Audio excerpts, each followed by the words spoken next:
Kapeksa ugi kasigek adicara nggih mangke sinambi dahar ugi karena bobile acaripun padet saking Bapak Kyai ingkang salajengipun wekdal semanggaken dumateng Al Mukarrom Bapak Kyai Haji Dr. Haji Abdul Haris Al Mashari SE MSI menika mantan saking jamaah haji mandiri ugi pengurus sayektosipun nggih karena dinesipun wonten Jakarta nanging boten saged saben dinten tindak mriki menika dipun tepangaken paramila wekdal saha panggenan kasumanggaaken sumangga nuwun.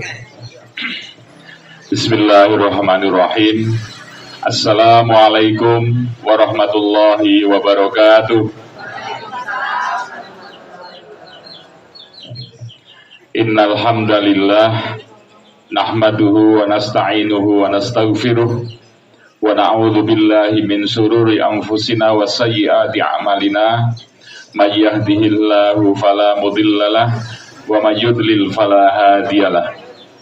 Asyhadu an la ilaha illallah wahdahu la syarikalah wa asyhadu anna Muhammadan abduhu wa rasuluh la nabiyya ba'dah. Allahumma sholli ala Muhammad wa ala ali Muhammad amma ba'du. Yang saya hormati para sesepuh, bini sepuh, tokoh masyarakat, para alim ulama yang sudah berkenan bergabung rawuh dalam majelis pengajian Catur Manunggal yang malam hari ini bertempat di daleme Pak Sidik Sejarwati sekaligus dalam rangka tasyakuran. Yang saya hormati para santri, santriwan, santriwati PPTG Haji Mandiri Darut Taqwa Darut Taqwa yang saya belum sempat nengokin, tapi saya terlibat aktif dalam PPTG-nya karena saya termasuk salah satu yang menggagas kayak timbangane bangunan Monggo Manasik tok, kenapa sih tidak dimanfaatkan sekaligus gitu. Dan akhirnya alhamdulillah ide bersama-sama dengan teman-teman diwujudkan, direalisasikan walaupun saya belum sempat ke sana. Bapak Ibu sekalian, pertama tentunya bersyukur pada Allah karena malam hari ini kita bisa dikumpulkan dalam suasana yang sangat membahagiakan. Bahagia terlihat dari wajah-wajah kita semuanya, wajah panjenengan semuanya.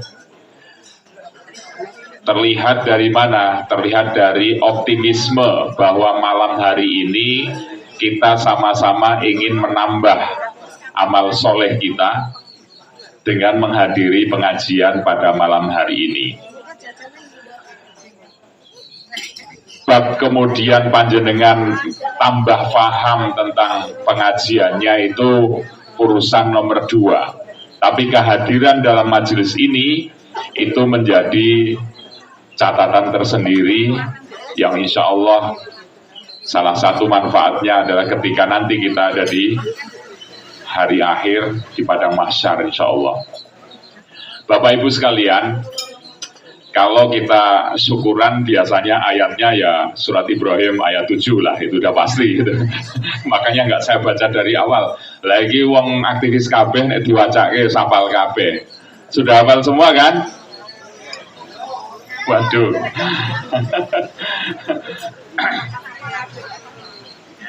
Bapak Ibu sekalian, kalau kita bersyukur, sebenarnya perintah Allah itu bukan nek bar ngopo terus kemudian bersyukur, tidak. Setiap saat kita harus bersyukur dan pasti kita setiap saat bersyukur. Namun Allah membuat satu kaidah dalam surat Ibrahim ayat 7. A'udzubillahi minasyaitonirrajim. Wa in ta'adzana rabbukum la in syakartum la azidannakum wa la in kafartum inna adzabi lasyadid. Dan ingatlah juga ketika Tuhanmu memaklumkan Sesungguhnya jika kamu bersyukur, pasti kami akan menambah nikmat kepadamu, dan jika kamu mengingkari nikmatku, maka sesungguhnya azabku sangat pedih. Bapak Ibu sekalian, hari-hari kita adalah hari-hari untuk untuk menyelesaikan permasalahan-permasalahan yang kita hadapi. Bangun tidur, permasalahan yang pertama apa? Untuk bangun itu betapa beratnya. Nyatanya tidak semua orang langsung gumregah, ambil air wudhu, raup air wudhu, terus kemudian ke masjid, ya kan? Ada yang ngepas, nek rung meh meletek srengenge ini rung tangi. Jawabane, wong salat subuh ki nganti meh terbit. Kaya aja nambah-nambahi syariate Gusti Allah. Gusti Allah ngei kesempatan nganti meh terbit. Nah, niku. Jadi kadang ya pinter juga. Itu jawaban yang tidak salah. Bener, ning ora bener. Ora benernya apa? Wong alasan karena malas sesungguhnya, tapi alasannya kemudian memang ring waktu sholat subuh itu ya sampai ya menjelang terbit itu. Nek wis terbit ya wis ora waktu subuh lagi itu. Makanya saya katakan benar sampai terbit, tapi menjelang terbit itu sudah nanti sholat pirang menit kan gitu. Nah, Bapak Ibu sekalian, bangun tidur kita sudah ketemu masalah. Masalah yang pertama adalah yang dituntut komitmen keimanan kita. Apakah kita akan bersyukur atau kita kufur? Kalau kita bersyukur, Masya Allah, bangun tidur dilalai omahe cedak masjid. Lek nganti ra krungu horen kebangetan. Horen kaya nang dhuwur kuping ra krungu.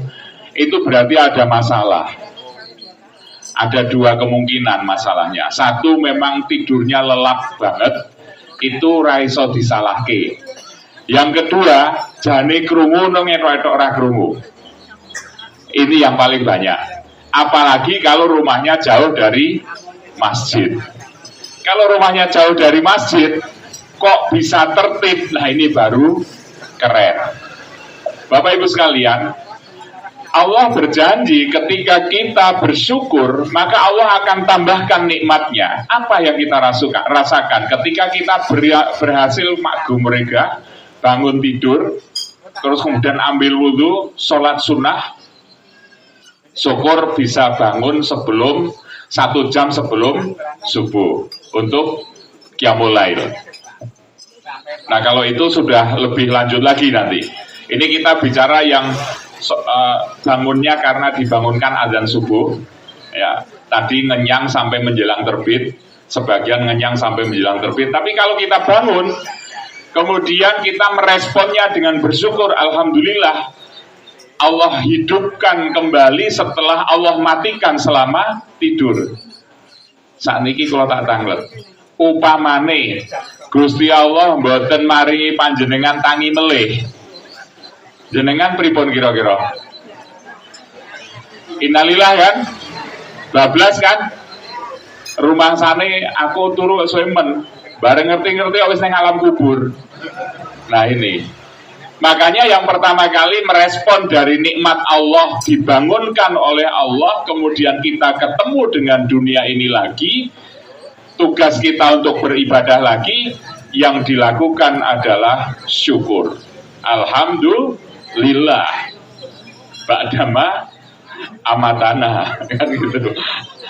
Ahyana ba'dama amatana. Allah berikan hidup kita setelah Allah matikan. Lo nggak mati oh Pak, kita cuma tidur. Lah nek ra ditangeke bablas. Sama dengan mati. Sesungguhnya kalau kita tidur ya seperti itulah. Ya, kita nggak ngerti apa-apa. Makanya sebagian orang dia nggak ngerti perbedaan hidup dan mati, padahal sudah tahu-tahu masuk alam kubur. Loh, aku ini mati toh. Jadi ra sempat ngomong neh karo putrane, karo tonggone, karo garwane, ngerti-ngerti wis mati. Kenapa? Karena dari tidurnya tidak dibangunkan kembali tapi bablas. ngerti-ngerti wis disuceni, dikafani, dipikul, digawa lebokke nang kuburan. Tekani malaikat lagi, aku wis ditekani malaikat toh. Nah ini, Bapak Ibu sekalian, maka pertama kali ketika kita bangun tidur, kita dapatkan nikmat dihidupkan kembali oleh Allah, maka kita bersyukur. Alhamdulillahi. Apa Bu doanya?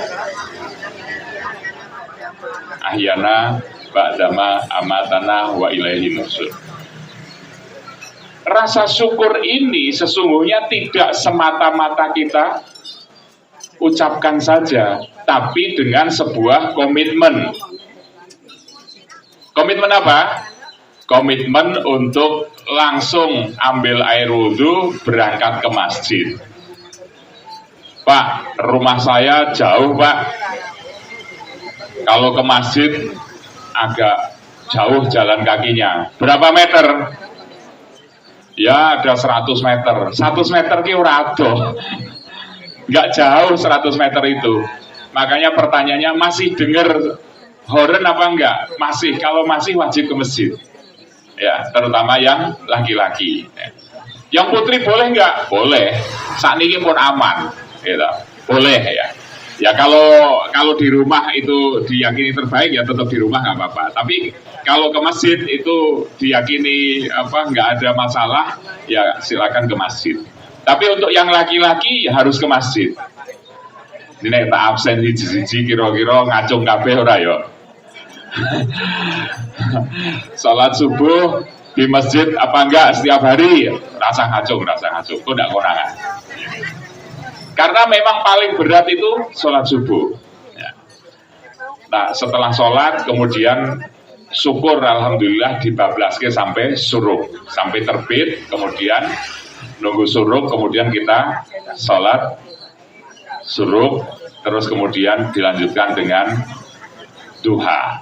Baru kui nembe kondur. Ya kira-kira sampai rumah jam 7 lah. Kembali lagi setengah 7 sudah. Nah nunggu matahari terbit ngapain di masjid? Ya tadarus. Makanya sesungguhnya kalau orang Islam Muslim tertib waktunya setiap hari membaca 1 juz Quran itu enteng. Anggere bar sholat subuh nganti matahari terbit maca Quran mesti 1 juz. Itu kalau baca Qur'annya lancar. Nek lancar banget orang nganti terbit wis 1 juz. Nah oleh karenanya Bapak Ibu sekalian, ya itulah hari-hari kita. Nah saya ingin sedikit melambung jauh ke tempat saudara kita yang sekarang sedang ada dalam situasi perang. Di mana itu? Di mana? Palestina, di Gaza. Ya. Nah, ini sedikit saya cerita tentang Gaza karena tadi kata Pak Daryono, Pak Haris banyak tahu. Ya betul. Kebetulan Menteri Luar Negeri kita Andekno Rajilbaban. Ya saya harus ngomong Andekno. Tahu kan Andekno? Walaupun orang jilbaban tapi ini Menteri Luar Negeri yang sangat kekeh untuk mendukung Palestina harus merdeka. Itu kalau mau bikin statement di PBB biasanya saya suruh koreksi. Pak Ketua, saya mau bicara di majelis Dewan Keamanan PBB seperti ini, ada masukan nggak? Saya koreksi, saya kirim Bu, ini sudah bagus, hanya dirubah dikit saja. Terus itu. Nanti kalau dia di oki juga begitu. Artinya begini, beliau orang yang sangat kekeh, sangat bersemangat untuk mendukung kemerdekaan Palestina. Sampai kemudian beliau kasih masukan ke Presiden untuk mengirimkan bantuan dan seterusnya. Di periode yang lalu Indonesia sudah membuat rumah sakit di sana yang hari ini rumah sakit itu sedang hancur. Sudah hancur ya, masih bisa dipakai tapi tinggal sedikit yang bisa dipakai. Siapa yang menghancurkan? Israel. Jadi Bapak Ibu, kalau kita berbicara tentang Palestina, kita bicara pasti tentang Israel, bukan Yahudi ya, karena Yahudi yang baik banyak. Maksudnya baik terhadap Palestina itu banyak. Jadi Yahudi yang tidak setuju dengan langkah Netanyahu itu juga banyak. Mereka demo di Tel Aviv. Ya.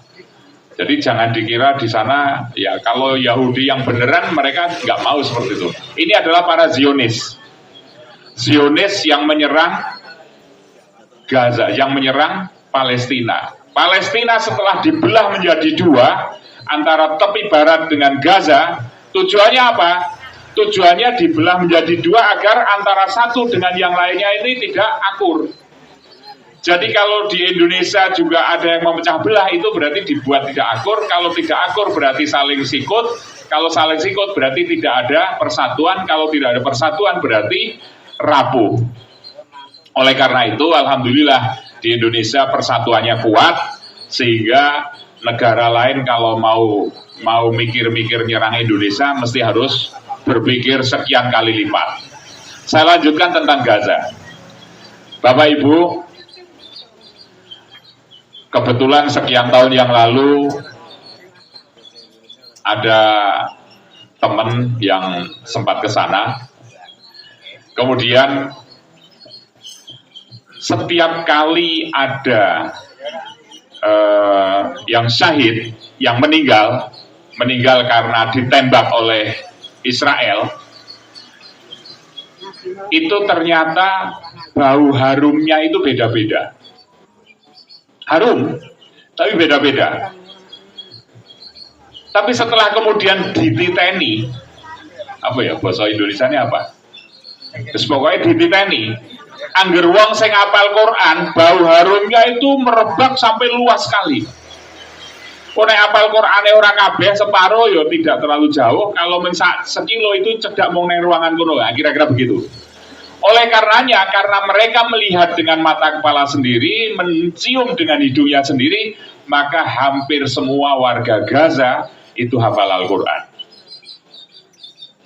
Apalagi kalau panjenengan tahu yang namanya Hamas. Dulu Hamas itu diidentikan dengan sesuatu yang ekstrim, radikal, teroris. Ya itu propaganda mereka. Hamas adalah salah satu organisasi perlawanan. Tidak cuma Hamas, ada yang lain-lain itu. Tapi yang paling besar adalah Hamas. Bapak Ibu, seperti apa sih Hamas ini? Kalau panjenengan pernah lihat di YouTube, kemampuannya itu jumlahnya sekitar 40.000. Kemampuannya itu mirip-mirip setara dengan Kopassus. Kemampuannya. Kemampuan dari sisi skill perang. Tapi kalau kemampuan ruhiyahnya kadohan Kopassus. Karena syarat untuk menjadi Hamas itu harus hafal Al-Quran. Kopassus mungkin ono sing hafal Quran mungkin. Dan makanya saya bilang Kopassus aduh nengisor untuk urusan yang ini gitu. Kalau skill perangnya mirip-mirip, tapi skill ruhiyahnya, skill keimanannya kadoan. Saya berani dicek ke sana yo tak terke nek ora percaya. Karena mereka setiap pagi mereka zikir dan kemudian murojaah dan seterusnya sekian tahun.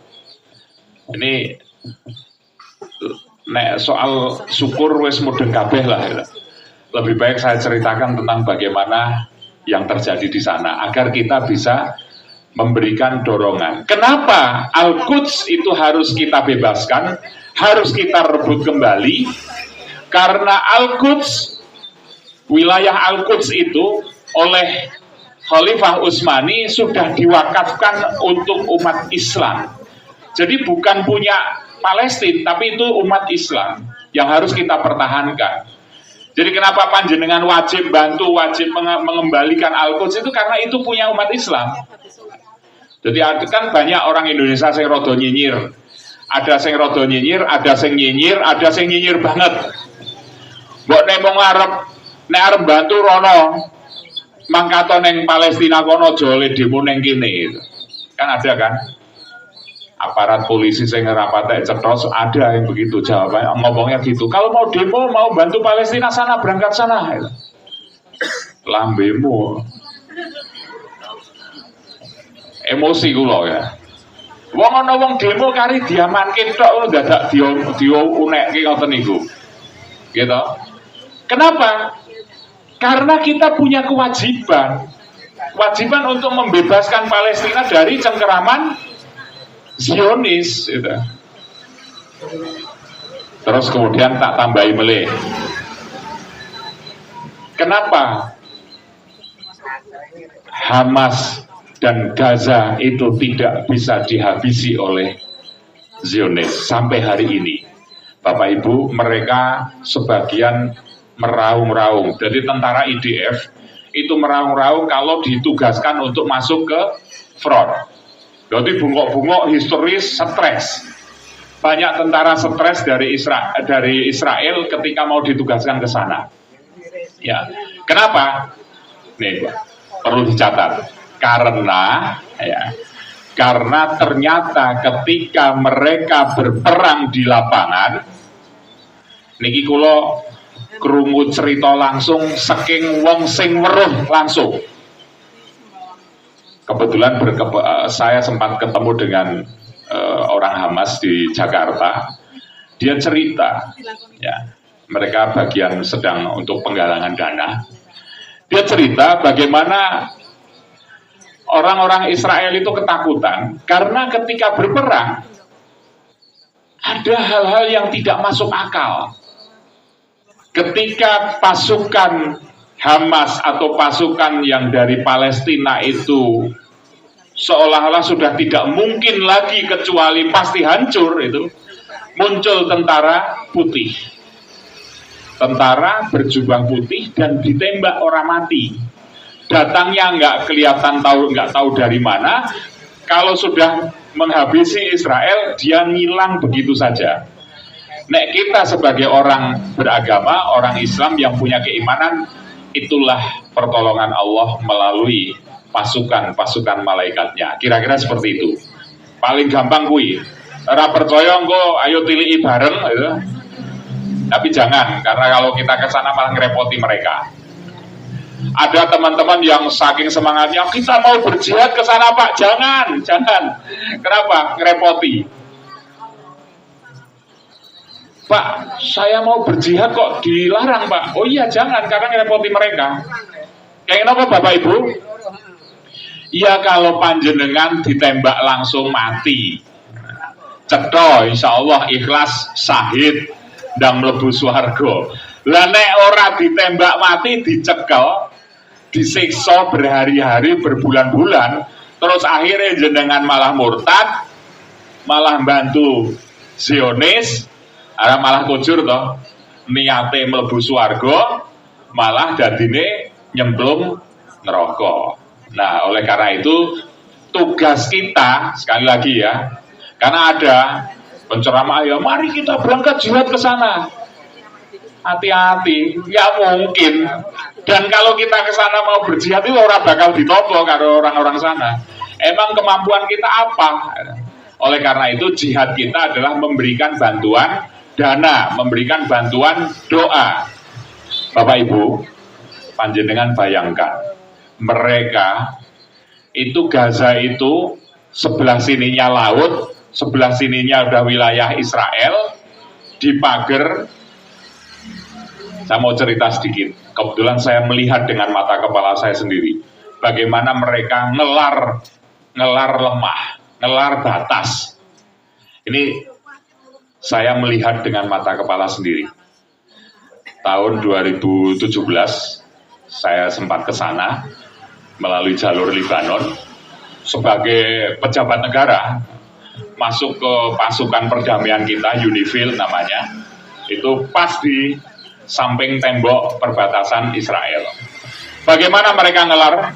Jadi Bapak Ibu, kalau ini tembok, di sini gunung punya Libanon atau di sini gunung punya warga Palestina. Carane debu itu diabrol-abrol nganggo blower yang gede banget. Akhirnya debu itu berterbangan, orang nggak berani keluar rumah. Gue ngerti-ngerti mesin sing nggo matroki mereka pakai masker, dipatroki, gunungnya dicaplok langsung dikeruk ilang pun. Dikeruk ilang terus minggu ngarep pun dadi kebun anggur. Tanduripun. Ning nyet nek dianu pukil tenan iki wong iki. Tur yo cerdas. Bapak Ibu panjenengan pirsa, pagere itu dhuwure berapa meter? 12 meter. 12 meter, Pak. Pagernya itu cor beton. Cor beton, Pak. Niki tangan niki pun nyentuh pagere niku, Pak. Tak usah tenan, Pak. Dotok-dotok yo beton tenan. Tangene yo ora kaya beton sing pinggir anu sing napa niku pabrik prikes niku lho, ora kaya sing ngoten niku, mboten kuandel. Nah, kandele itu betonnya itu 20 cm. 20 cm. Prikes juga tapi pas anu kolome niku dicor. Dan itu gunungnya langsung dicaplok wis dadi wilayah. Jadi pendudukan caranya seperti itu. Bapak Ibu, ini orang yang memang pokil tenan. Pokil tenan. Caranya seperti itu. Tahu-tahu satu gunung udah habis. Langsung dikeruk begone bekerja kabeh ngerti-ngerti wis rata. Nah, itu cara mereka ngelar wilayah. Coba bayangkan kalau setiap kali satu gunung jubuk, akhirnya mereka wajar. Kalau kemudian akhirnya sekarang lebih luas Israel daripada Palestinanya. Padahal mereka dulu mau Magersari. Perso Magersari. Ya seneng kono buri minggu nunut urip. Magersari neng terus kemudian ngelonjak. Carane ngelonjak niku yo aneh. Niki dituturkan oleh salah seorang penyanyi di Amerika yang kakeknya dulu, jadi kakeknya penyanyi terkenal di Amerika, saya lupa namanya. Kakeknya dulu itu orang Palestina, terus kemudian waktu melahirkan ibunya penyanyi ini ngeterke neng rumah sakit. Tapi ada dua orang Israel itu yang Magersari neng omahe dia ditampung, yes kono gandok kono nggonono gitu, kira-kira gitu. Tapi apa yang terjadi ketika ngeterke putrane ibunya itu ngelahirke bapaknya penyanyi ini terkena rumah sakit Bali, saking rumah sakit kondur saking rumah sakit karo gendong bayi, Anda nggak boleh kesini, ini rumah saya sekarang. Niki ora wong kebangetan. Wis njaluk nunut dikei nunutan neng gandok buri kono, terus pas ditinggal neng rumah sakit mergo nglahirke, lah kok bali neng omahe ra entuk. Wis dinggoni. Niki yo pancen ora sak baene menungso. Alias ora waras. Gitu. Nah ini, jadi banyak cerita-cerita yang kemudian kebetulan kita tahu, dan Bapak Ibu warga Palestina itu sebagian ada yang mengungsi di Lebanon, ada yang waktu itu mengungsi di Syria, ada yang mengungsi di sebagian di Turki. Bapak Ibu, kalau panjenengan sempat mersani bagaimana kamp pengungsian, kebetulan saya sempat ke sana. Kamp pengungsian itu sudah didiami dua turunan itu sudah 36 tahun di kamp di situ. Setiap keluarga jatahe mung sak kamar, sak kotak kamar 24 meter, selangkung meter, selawi meter. Terus dalane mriku ora mungkin ana iso mobil iso masuk. Rongket banget ngoten niku. Nah, apa yang terjadi di sana? Ketika tambah orang baru, biasanya pengungsi baru, dia itu tinggal di gubuk cilik, sampingnya seng, temboknya seng, atapnya seng. Kalau sedang dingin, musim dingin, ademe sampai -2 derajat. Nek pas nembe panas, panasnya sampai 50, 48, 50 derajat. Neng omah sing jerone seng. Coba jangan bayangkan.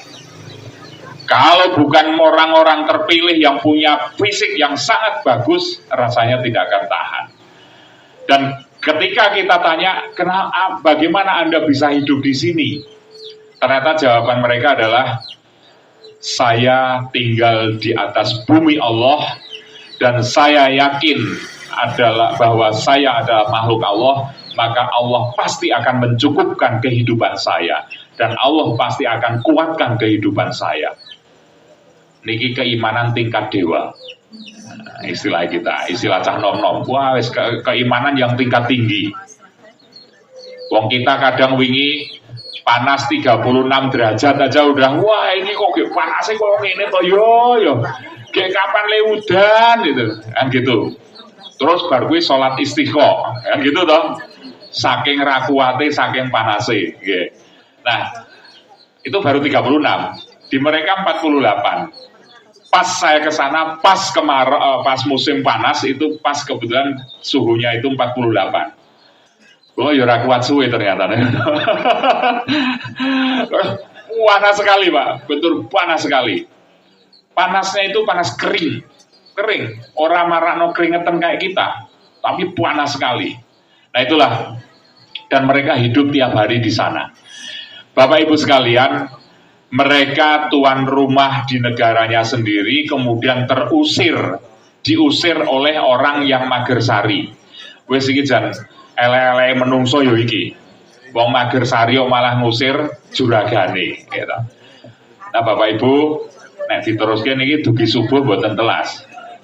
Soalnya kula teng mriko meh 3 minggu, dadine rada terus ada berapa ya? 4 kali mungkin ya. Jadi dari berbagai sisi saya masuk. Dan ya nek diteruske tekan subuh nanti panjenengan selak ngantuk. Padune saya juga ada acara yang lain setelah ini.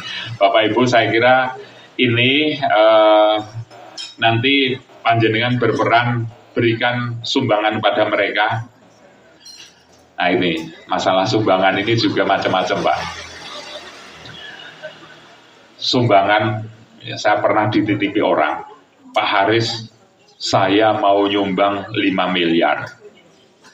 Wah, kaget saya. Nek didelok tampangnya ra mungkin duit 5 miliar. Tapi ternyata dia itu orang pengusaha memang. Rumah saku pengusaha ini wis rada bangkrut itu, wis turun. Pengusaha Solo, Pak. Pengusaha Solo. Rumah saku wis rada bangkrut, wong usahane wis rada turun, ternyata duit celengan 5 miliar. Pak Haris, aku arep titip duit. Nggo Hamas 5 miliar. Neng aku ngertine pokoknya tukokno rudal. Utawa senjata, utawa peluru sing nggo nembak kae Israel kae. Nek nun sewu, nek sing nggo bantuan makanan nggo liyane wae. Iki nggonku tukokno senjata. Wah, kula yo mikir carane piye iki. Tapi saya tahu kalau di tempat peperangan, mungkin panjenengan berarti tanglet, ada yang tanda tanya mungkin, Pak itu senjatanya kok banyak sekali, Hamas, orang Gaza itu gimana cara membuatnya? Bukan membuat, Pak, Bu, beli mereka. Loh, caranya beli gimana? Nah ini, kulo kandani, kulo niki nera konco dhewe rata kandani. Kenapa? Jadi di setiap peperangan, di suatu negara terjadi peperangan, maka di sana mafia senjata bergentayangan. Pedagang senjata itu lebih kuat daripada negara yang berperang, Pak. Jadi misalnya orang Hamas mau beli rudal, ya pesen pedagang senjata yang senjatanya dari Amerika, dari Rusia, wonten kabeh. Asal ono duite iso tuku. Pak, lah terus ngirimnya gimana? Apa nggak ditembaki Israel? Nek pedagang senjata lagi ngirim senjata kok ditembak Israel sing dikremus oleh pedagang senjatanya. Mereka punya tentara bayaran yang sangat kuat. Inilah pedagang senjata, Pak. Ini ceritanya ngoten niku. Jadi jangan aja gumun. Jarine dikepung Israel, ning kok iso duwe senjata, tuku. Jadi kalau beli itu ya dikirim pakai kapal, mudun dikawal sampai tempat di mana koordinat harus disampaikan. Geledakke wes bayar rampung, aman mesti. Diawasi sampai dia memindahkan, dipindahke wes pindah wes oke, tinggal lunga. Nek lagi urung dipindah, lagi arep pindah kok diserbu misalnya oleh Israel sing dikremus. Ngoten niku ceritane. Ini lho, ini mudah-mudahan terjawab ya. Iki kok iso duwe rudal akeh banget kok ngendi tuku. Beli. Makanya jenengan sumbang duit, orang saya mikir berangkat jihad ke sana, ngerepoti mereka. Ya. Mang sumbang arto sing kathah mudah-mudahan menjadi penyambung perjuangan mereka. Ini mungkin kan banyak orang tanya, Pak, itu sebenarnya senjata dari mana? Ya beli. Itu cara belinya seperti itu. Pak, lah tumbase teng pundi pun mboten sah tanglep.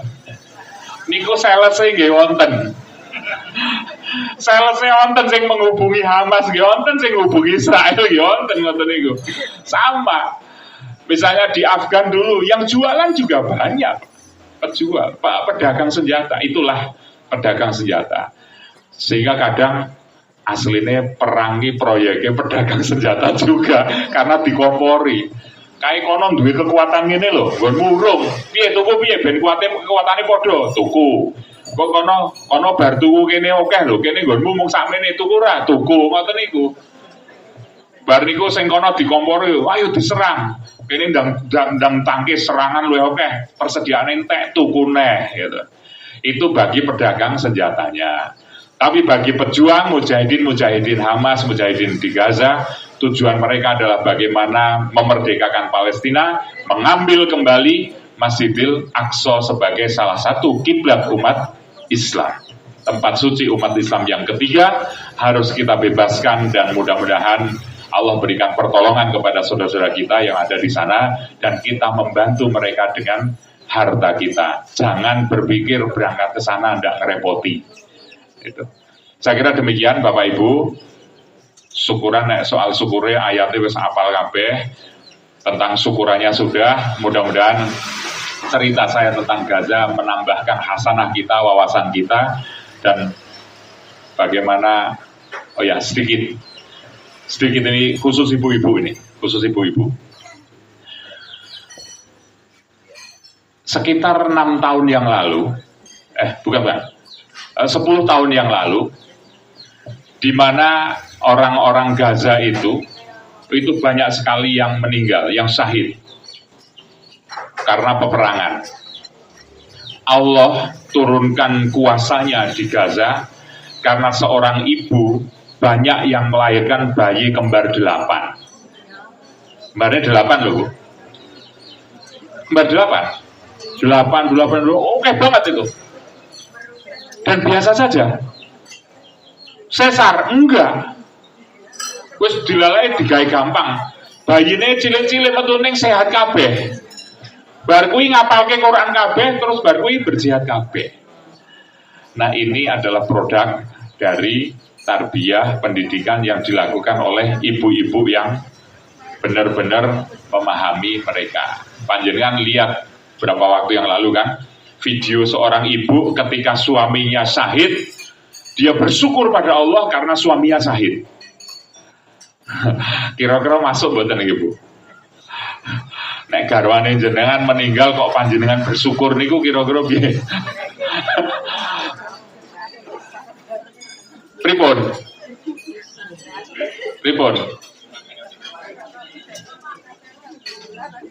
Kenging napa jenengan ra iso terus alhamdulillah enggak. Kenapa? Ora yakin nek garwane yo syahid masalahe. Gitu? Nggih, makanya terus tangisan. Mereka anaknya meninggal, anaknya syahid, bersyukur. Akan aku lahirkan kembali bayi-bayi dari rahimku yang akan berjuang kembali. Oh, Masya Allah, seperti itu.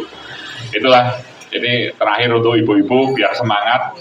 Oleh karena itu ibu-ibu, didiklah putra-putri Bapak Ibu sekalian, karena ibu adalah madrasah pertama buat anak. Tolong didik yang baik.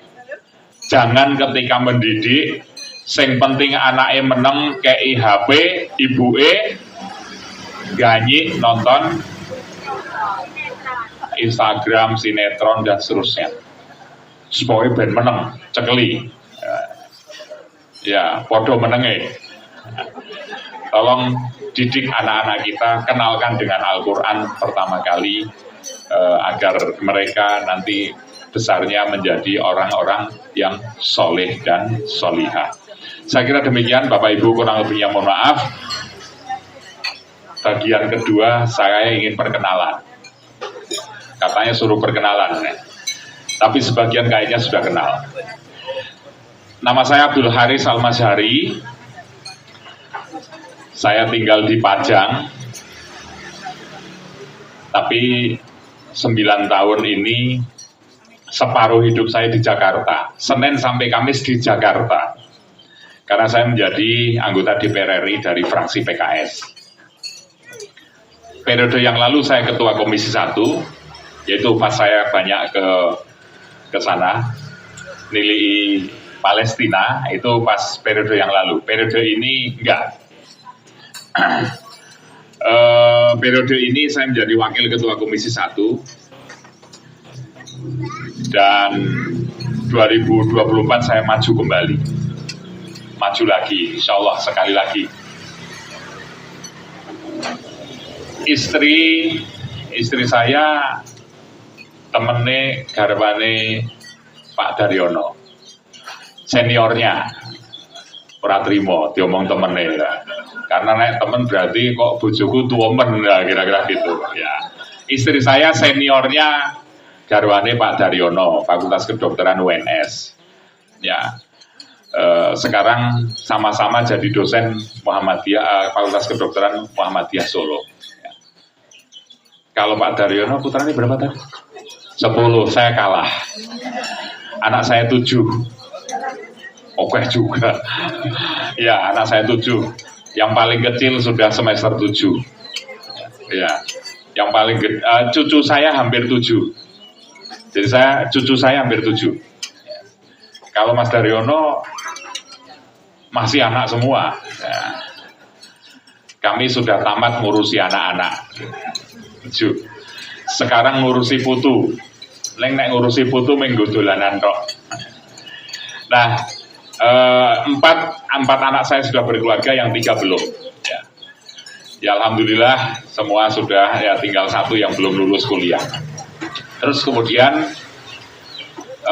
di Solo ya, saya adalah salah satu senior di KBIH Mandiri. Dulu saya pembimbing juga. Haji pertama 2003, haji kedua 2009.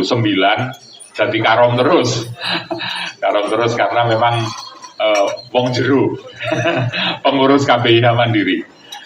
KBIH Mandiri pernah mengalami masa gonjang ganjing karena waktu itu ada sebagian berpendapat KBIH Mandiri narik biaya. Tak ancam waktu itu naik KBIH Mandiri narik biaya, tak ancam boikot karena memang didirikan untuk tidak bayar ya. Jadi alhamdulillah sampai hari ini komitmen KBIH Mandiri tidak bayar. Terus ono sing ngomong gini, wah ram bayar ning terus apa engko yo infak. Wong infak kok ngedumel. Infak iki onone mung ikhlas. Ya. Seperti kami waktu 2003, bayangkan kita diurusi sampai manasik dan lain sebagainya, diurusi semuanya. Bahwa kemudian turai sangu dibroke neng KBIH Mandiri ya, itu urusan keikhlasan masing-masing. Era ikhlas yo rasah ra apa-apa kok ora. Kaji yo infak kedumel kan gitu. Oke, jadi seperti itu. Saya menjadi saksi, saya juga masih terus aktif ya, walaupun jarang ya, kadang-kadang saja. Tapi pertemuan KBIH, pertemuan rombongan saya yang 2003 masih, Pak. Jadi udah berapa? 2003, udah 20 tahun. 20 tahun, tapi sudah makin berkurang karena yang meninggal sudah 8. Yang 2009 pertemuan sebulan sekali rutin. Yang 2009 sudah mulai berkurang juga. sebagian sudah meninggal. Tapi kami komitmen walaupun wis 20 tahun tapi setiap bulan pertemuan terus. Itulah hebatnya KBH Mandiri. Ini kayaknya di sini dekat KBH Mandiri pasti banyak jamaah KBH Mandiri. Itu terus kemudian insya Allah kami maju lagi, sekali lagi kami maju kembali tahun 2024, mohon doa restunya. Mudah-mudahan bisa terpilih dan mewakili panjenengan kembali. Saya kira itu Bapak Ibu yang bisa saya sampaikan. Nanti mungkin kalau acara masih ada tambahan lanjutannya, kami mohon pamit karena harus menghadiri pertemuan yang lain di tempat yang lain. Wabillahi taufiq wal hidayah. Wassalamualaikum warahmatullahi wabarakatuh.